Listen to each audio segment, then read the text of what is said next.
The silence of the Himalayas has always concealed more than snow and stone. It is a silence heavy with prophecy, echoing with the footsteps of generations of monks who believed they were guarding something larger than their own lives. The astral gates of Shambhala were never meant to be mere curiosities or symbols. They were foretold as keys in a cosmic drama, thresholds that would open not in the past but in the future, at a time when humanity's choices would determine whether the world collapses into shadow or ascends into light. And as the centuries slip away, many now whisper that the prophecy is unfolding in our very age. In the hidden teachings passed only from master to disciple, Tibetan lamas speak of a figure known as the Kalki King, the final ruler of Shambhala. He is described not as a conqueror in the traditional sense, but as a luminous being who commands both armies of light and the very forces of consciousness itself. The texts say that when humanity's corruption spreads so deep that chaos consumes the earth, the Kalki King will lead the warriors of Shambhala through the astral gates. Emerging into our realm, they will confront the forces of darkness in a battle that will not be fought with swords or guns alone, but with the raw power of awakened minds. And it is this, the ultimate war between consciousness and ignorance, that will decide the destiny of humankind. For skeptics, such words sound like allegory, the kind of myth told to keep the faithful aligned with virtue. But what makes this prophecy so haunting is how it interlaces with modern anomalies. Consider the reports of strange lights in Tibetan skies, often dismissed as atmospheric phenomena, but recurring at moments of political or spiritual turmoil. Or the accounts of meditators who, in recent decades, describe visions of massive gates shimmering as though straining to open, more frequently than in previous generations. Some researchers suggest this is simply the collective unconscious producing archetypes in response to global stress. Yet others ask, what if the gates are reacting? What if they are real thresholds, stirring awake as humanity approaches the moment they were meant to open? Western explorers who sought Shambhala in the 19th and 20th centuries were often dismissed as dreamers, but buried in their journals are clues they may have brushed against something more. The Russian mystic Nicholas Roerich claimed to have seen a radiant object in the sky over the Altai Mountains, not a star or a plane, but a shining orb that lingered and then shot across the heavens with impossible speed. Locals told him it was a sign of Shambhala, a messenger watching from beyond. Skeptics labeled it a meteor. But in the decades since, countless witnesses, hikers, pilots, villagers, have described similar luminous phenomena, hovering precisely in regions tied to Shambhala legends. If these lights are mere coincidence, why did they always appear in the same sacred valleys, near the same hidden monasteries, along the same fault lines where legend says the astral gates are anchored? And then there are the disappearances. In remote parts of Tibet and Nepal, stories circulate of travelers who stray too far into restricted valleys and never return. The locals whisper that they stumbled upon a gate opening, drawn across the threshold without preparation. Some say they were lost forever in shadow realms, others that they were taken into Shambhala itself, their fates sealed in silence. In the 1980s, a small group of mountaineers vanished near Mount Kailash, leaving behind equipment intact but no trace of their bodies. Rescue teams found odd scorch marks in the snow, as if an intense heat had seared the ground in precise, circular patterns. No rational explanation satisfied the mystery. Among monks, however, the story is told differently. The gate opened that night, and they were caught in its tide. Whether taken as myth or fact, these incidents weave a chilling consistency that refuses to fade. Science, too, circles closer to the edges of this ancient enigma. Quantum physics now speaks openly of parallel worlds, of dimensions curled invisibly beside our own. Theories of vibrational frequencies, once dismissed as mysticism, now echo in serious discussions of string theory and energy fields. Some researchers speculate that consciousness itself may be quantum, that the human mind might function as a tuning device, capable of slipping between realities when properly aligned. If this is true, then the Tibetan yogis who spoke of vibrating at cosmic frequencies were not dabbling in poetry, but describing mechanics centuries ahead of their time. Could the astral gates of Shambhala simply be natural wormholes, stabilized by the focused frequencies of awakened consciousness? And if so, did the monks of Tibet safeguard this truth because they knew the danger of unleashing it prematurely? Danger is, indeed, the constant thread through every telling of this prophecy. The gates are not simply doors into paradise, they are crossroads between light and shadow. To open them is to invite both illumination and peril. The texts warn of entities that dwell in the spaces between worlds, beings neither divine nor human, but opportunistic, feeding on the chaos of travelers unprepared for the crossing. These are the guardians and predators of the in-between. Monks insist that without proper discipline, seekers risk falling into their grasp, enslaved by illusions and endless cycles of fear. Could these tales be symbolic warnings of psychological breakdown? Perhaps. But what if they are literal, describing entities from dimensions we cannot yet perceive, waiting at the edges of the gates like sharks circling a breach in the sea? And yet, the prophecy does not end in despair. It speaks of the Kalki king not only as a warrior but as a restorer of balance, a bringer of renewal. When the astral gates open fully, the forces of darkness will indeed pour through, but so will the armies of Shambhala, luminous beings who have waited in hidden realms for millennia. Their arrival is said to usher in a new age, a golden cycle of wisdom and harmony that will follow the final battle. Whether these warriors are symbolic of awakened humans or actual interdimensional entities is left to interpretation. But the message is clear: the gates will not remain hidden forever. They are part of humanity's destiny, written into the fabric of our evolution, waiting for the moment when the choice between light and shadow can no longer be avoided. So, we arrive at the question that lingers like a shadow over the prophecy: when will the gates open? The texts are vague, speaking only of an age of chaos, when humanity is torn by division, when greed consumes nations, when technology races ahead of wisdom, and when the earth itself begins to tremble under the weight of imbalance. And as we look around, at wars raging, climates collapsing, societies fracturing, it is difficult not to feel a chill. Have we entered that age? Are the tremors in the world not merely natural disasters but signals that the cosmic clock is reaching its appointed hour? If so, then perhaps the shimmering lights in the Himalayas, the visions in meditation, the unexplained anomalies in physics are all whispers of the same truth: the gates are stirring, and soon, they will open. The true nature of Shambhala's astral gates may never be fully revealed until that moment arrives. Perhaps they are wormholes, perhaps dimensional thresholds, perhaps vast metaphors clothed in spiritual allegory.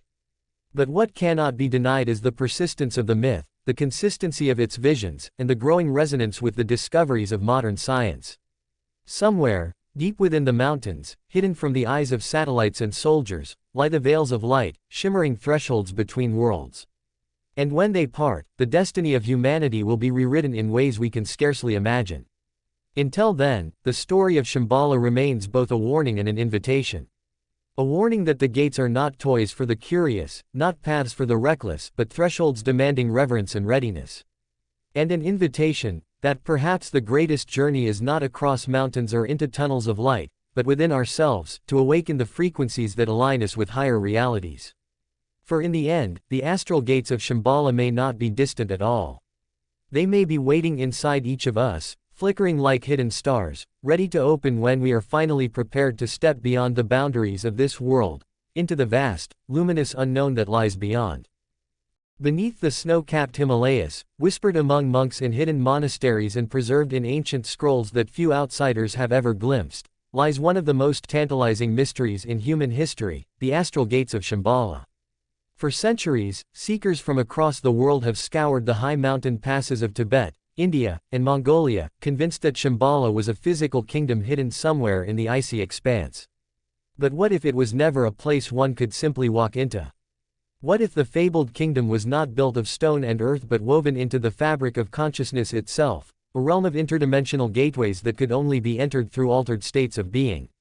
The story of Shambhala as a spiritual utopia is known, but its deeper truth lies in texts most have never read, accounts that describe shimmering doors of light, astral portals, that connected our world to others beyond human imagination. The first hints of this truth were found not in dusty libraries of the West but within secret Tibetan writings, guarded jealously by lineages of monks who devoted their entire lives to meditating on hidden realities. In these cryptic accounts, Shambhala was never described as a mere city. It was painted as a luminous dimension, existing parallel to ours, where the vibration of thought could create landscapes, where beings of radiant light walked alongside sages, and where time flowed like a river with currents moving in every direction. Accessing this realm, the texts claimed, required no map, no caravan of explorers, no physical door cut into the rock. Instead, it demanded mastery over the inner self, control of breath, the unlocking of subtle energies, and the opening of the so-called third eye, the gateway of perception that sees what lies beyond ordinary reality. In 1927, the Russian mystic Nicholas Roerich led an expedition into the Himalayas searching for evidence of Shambhala. While his journals contained poetic descriptions of mountains glowing with strange lights and monks hinting at hidden kingdoms, what most don't know is that Roerich also recorded a disturbing encounter in his private notes, never published in full. One night, while camped high in the Karakoram, Roerich claimed he and his team saw a sphere of bluish light descend silently from the heavens. The light hovered just above the ridge and, within it, a shimmering doorway appeared, a vertical slit of brilliance, like a curtain being pulled aside. Through it, they glimpsed a vast golden city in the distance, towers that seemed to stretch into the stars themselves, before the vision snapped shut and the light vanished. His Tibetan guides told him calmly afterward, "You saw the gate." Few outsiders ever do. For Roerich, it was confirmation that the astral gates were not just legends but real phenomena, fleeting glimpses of another dimension bleeding into ours. Western researchers dismissed such accounts as hallucinations brought on by high altitude and exhaustion, but the deeper one digs, the harder it becomes to ignore the pattern. Ancient Tibetan texts describe these portals as Vajra doors, thunderbolt gates of light, that opened only for those who had purified their consciousness. Modern explorers, however, began connecting these descriptions with unusual reports of luminous phenomena recorded in the Himalayas for centuries: glowing orbs dancing along cliffs, sudden flashes of light in clear skies, and entire valleys blanketed by an unearthly radiance. Could these have been manifestations of the astral gates, openings between realms triggered by subtle shifts in energy? The prophecy of Shambhala, whispered from teacher to disciple for over 1,000 years, also speaks of these gates. It tells of a time when the world will descend into chaos, when darkness will spread across nations, and when humanity will stand at the brink of annihilation. In that hour, the astral gates of Shambhala will open, not only for sages but for warriors of light who will pour forth into our world, led by the prophesied Kalki king. He will wield not a sword of steel but a blade of consciousness, forged from the radiant essence of awakened minds, and with it, he will cut through the shadows that enslave humanity. But until that time, the gates remain hidden, visible only to those who can tune their perception to the frequency of higher worlds. Strangely, modern science is beginning to brush against ideas that echo these ancient teachings. Physicists studying quantum mechanics have discovered that particles can exist in multiple states simultaneously, and that parallel realities may, in fact, coexist alongside our own, invisible but ever present. The Tibetan monks who spoke of astral portals were describing something remarkably similar thousands of years earlier: a layered cosmos, where dimensions overlapped like sheets of fabric, occasionally brushing close enough for travelers of consciousness to slip between them. Meditation, chanting, and altered states of awareness, the monks taught, were not rituals for the mind alone. They were technologies for tuning human perception to those hidden frequencies, aligning one's energy to the gates so they could open. One of the most haunting stories comes from an American explorer named David Neal, who in 1956 claimed to have spent months with a Tibetan Lama near the forbidden city of Lhasa. According to Neal's account, the Lama demonstrated a practice of deep trance where his body grew so still he appeared lifeless. Then, before Neal's stunned eyes, the Lama's form began to blur at the edges, dissolving like smoke, until he was simply gone. Hours later, the Lama returned, calmly describing that he had walked the astral road into Shambhala. He spoke of seeing vast halls of crystalline light and beings who radiated knowledge so overwhelming that words could not contain it. When Neal asked why humanity had been denied this wisdom, the Lama's reply was chilling: because man is not ready. Power without harmony destroys. That is why the gates remain closed. The deeper one peers into these accounts, the more they suggest that Shambhala was never meant to be found with compasses or maps. It was, and is, an initiation, a threshold accessible only through inner transformation. Yet this has not stopped governments and secret organizations from searching for it with their own means. In the 1930s, Nazi expeditions scoured Tibet, driven by Himmler's obsession with occult knowledge. Declassified documents reveal that the SS collected manuscripts describing portals of the hidden kingdom, and even attempted crude experiments to replicate altered states using sound frequencies. They believed Shambhala held access to technologies that could rewrite the balance of world power. Whether they succeeded or not remains unknown, but whispers persist that some of their scientists vanished without trace after claiming to have found the doorway. The haunting possibility is this: if Shambhala's astral gates truly exist, then they represent more than just a spiritual metaphor. They could be windows into parallel dimensions, gateways to realities where consciousness shapes matter and time bends like a reed in the wind. The fact that countless cultures, from the Tibetan lamas to Native American shamans, from Hindu yogis to Amazonian tribes, all speak of luminous doorways encountered in trance or vision, suggests that this is not coincidence. It may be that throughout history, humanity has brushed against the edges of these astral portals, glimpsing flashes of the greater reality that surrounds us. But here is the paradox. The texts also warn that these gates are not toys, nor curiosities for the unprepared. To open them recklessly is to invite disaster, for other beings, not all of them benevolent, or said to dwell in the spaces between. Some monks describe them as hungry shadows, entities that feed on fear and desire, drawn to those who attempt to pass through the gates without discipline. The gates of Shambhala, therefore, are as much a test as they are a passage. Only those who master themselves can step through without being consumed by the darkness that waits at the threshold. Imagine, then, what this means for us today. In a world consumed by greed, chaos, and division, are we any closer to being ready for the gates to open? Or are we teetering toward the very prophecy the lamas feared, where the final battle between light and darkness is no longer metaphor but reality?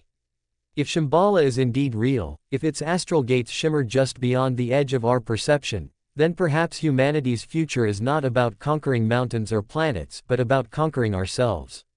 The key to the gates lies not in force or technology, but in vibration, in aligning our consciousness with the frequencies that resonate with higher worlds. Tesla himself once said that to understand the universe, one must think in terms of energy, frequency, and vibration. Was he, too, hinting at the very same truth the monks had preserved for millennia? As the night deepens over the Himalayas, and the wind whispers through the valleys where pilgrims still chant beneath ancient stupas, one cannot help but wonder, is Shambhala waiting for us, hidden behind veils of perception, ready to emerge when we are ready? Or is it already watching, its astral gates shimmering unseen, awaiting the moment when the prophecy calls them to open once more? The mystery of the astral gates remains unsolved, but their presence lingers in the shadows of history, in the visions of mystics, in the tremors of modern science, and perhaps, just beyond the edge of our dreams. The mystery of Shambhala's astral gates grows more haunting the deeper one ventures into the labyrinth of history, myth, and science. If Part 1 revealed that these portals were not doors of stone but luminous thresholds woven into consciousness, then the next step is to ask, has anyone truly passed through? And if so, what did they bring back? For centuries, stories whispered by monks, shamans, and seekers alike speak of journeys through these radiant corridors into realms beyond imagining. Yet the further we trace these tales, the more they seem to point toward a hidden reality, one where Shambhala is not a lost kingdom buried beneath mountains but a vast interdimensional nexus, perhaps even the heartbeat of our planet's connection to other worlds. In the secret traditions of Tibetan Buddhism, there are meditative practices so advanced that their descriptions sound more like quantum mechanics than religion.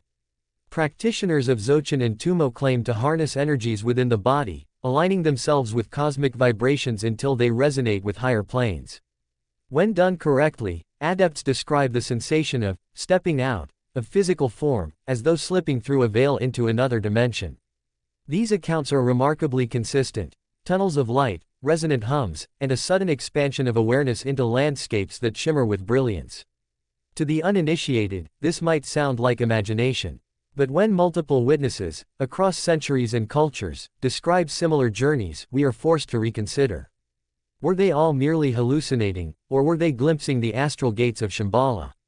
Take, for instance, the testimony of Alexandre David Niel, the French explorer who lived in Tibet in the early 1900s. Though most know her for documenting strange practices like levitating monks, her private letters speak of something even more extraordinary. She described entering a trance under the guidance of her Lama teacher, during which she saw a vast plain of crystalline light stretching before her. At its horizon shimmered a golden city with towers that appeared both solid and fluid, shifting in ways that defied the logic of our world. When she asked her teacher what she had seen, he replied simply, "The gates open to you for a moment." That is Shambhala, not as a land, but as a state of being. She insisted that what she witnessed was not dreamlike but more vivid and real than waking life itself. But what makes these stories more intriguing is how they intersect with modern accounts of near-death experiences. Across the globe, people who have stood on the brink of death report eerily similar phenomena: tunnels of light, beings radiating compassion, and gateways opening to realms beyond comprehension. Scientists studying these cases struggle to explain why the visions are so universal. Could it be that the near-death state, like deep meditation, tunes the human mind to the same frequencies that unlock the astral gates? If so, then Shambhala may not only be a hidden world but a dimension that countless souls glimpse when hovering between life and death. Of course, the idea of gateways to other realms has long tempted not only mystics but governments and secret organizations. During the Cold War, declassified CIA documents revealed that American intelligence agencies funded research into remote viewing, the practice of projecting consciousness beyond the body to spy on hidden targets. Some of these remote viewers claimed that in their altered states, they stumbled upon doorways of blinding light, structures that felt less like imagination and more like actual thresholds. A few even reported visions of a radiant city, eerily similar to the descriptions of Shambhala. Were they unknowingly brushing against the astral gates? If so, what might they have seen beyond, and why was such research buried under layers of secrecy? The Soviet Union, too, explored the occult in its quest for dominance. Files later leaked by defectors suggested experiments with monks in Mongolia and Tibet, where Soviet scientists attempted to map brainwaves during deep trance states. What they found unsettled them: sudden spikes of electrical activity, synchronized with environmental anomalies, flickering lights, unexplained magnetic fluctuations, even instruments malfunctioning in the presence of meditating monks. The scientists speculated, in hushed tones, that these practices were creating temporary rifts in space-time itself. If this were true, it meant the astral gates were not metaphor but physics, real phenomena that advanced consciousness could trigger. Yet these experiments vanished from public record, locked away, as though the knowledge was too dangerous to reveal. And danger, according to Tibetan prophecy, is the heart of the matter. The texts never portray the astral gates as simple paths to enlightenment. They are tests, thresholds that demand balance and purity before opening. Many who attempt to cross without readiness are said to become trapped, lost in shadow realms, prey to entities drawn to human fear. The lamas speak of hungry spirits, beings that dwell between dimensions, waiting at the edges of the gates. To stumble through with untrained consciousness is to risk annihilation, or worse, enslavement by forces beyond human comprehension.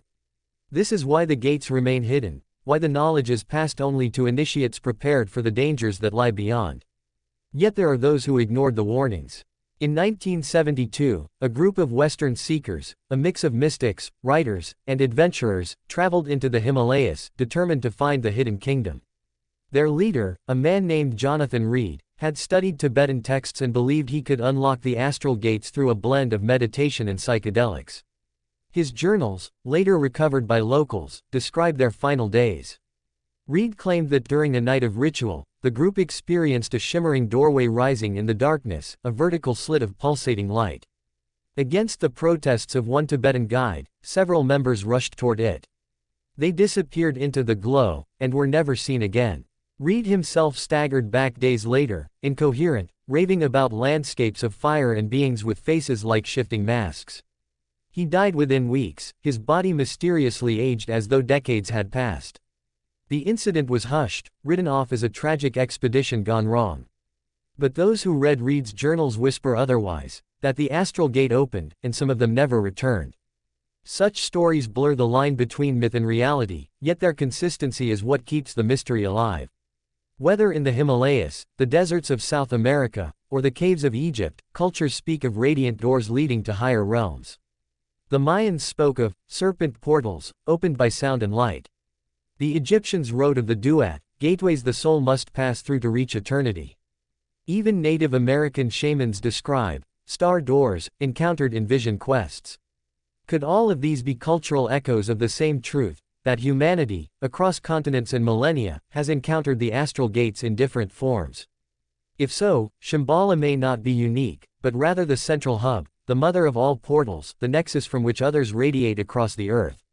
Adding fuel to the fire, modern physics now toys with the concept of wormholes, bridges connecting distant points in space and time.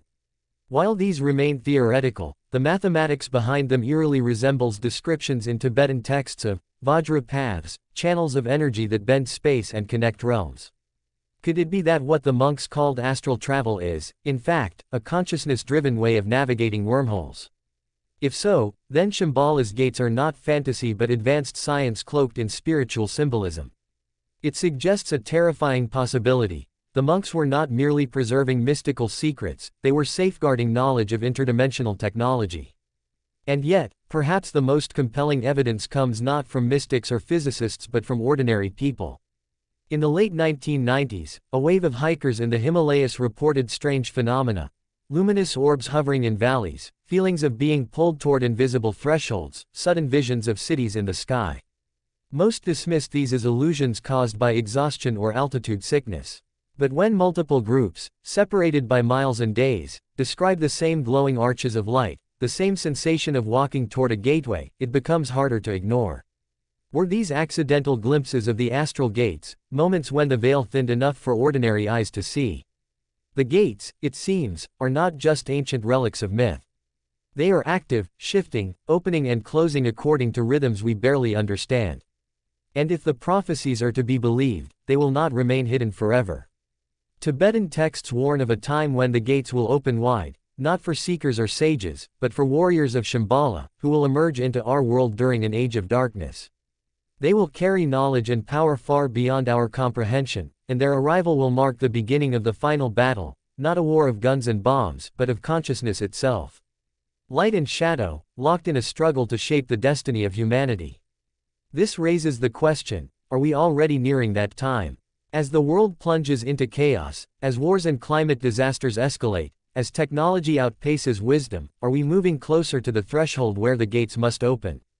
Perhaps the shimmering orbs seen in the Himalayas, the visions of cities in meditation, the experiments of governments probing altered states, all of it is part of the slow awakening of the astral gates. Perhaps they are stirring because the prophecy is unfolding, step by step, whether we are ready or not. And so, we are left with a choice. Will humanity continue blindly, consumed by division and greed, stumbling toward the gates unprepared? Or will we, like the monks who have guarded the secret for centuries, learn to master our own minds, to harmonize our energy with the higher frequencies that unlock Shambhala? For in the end, the astral gates may not simply be passages into other worlds. They may be mirrors, reflecting the truth of who we are. And only when we are ready to face the truth will the doors open fully, revealing what lies beyond the veil of our reality.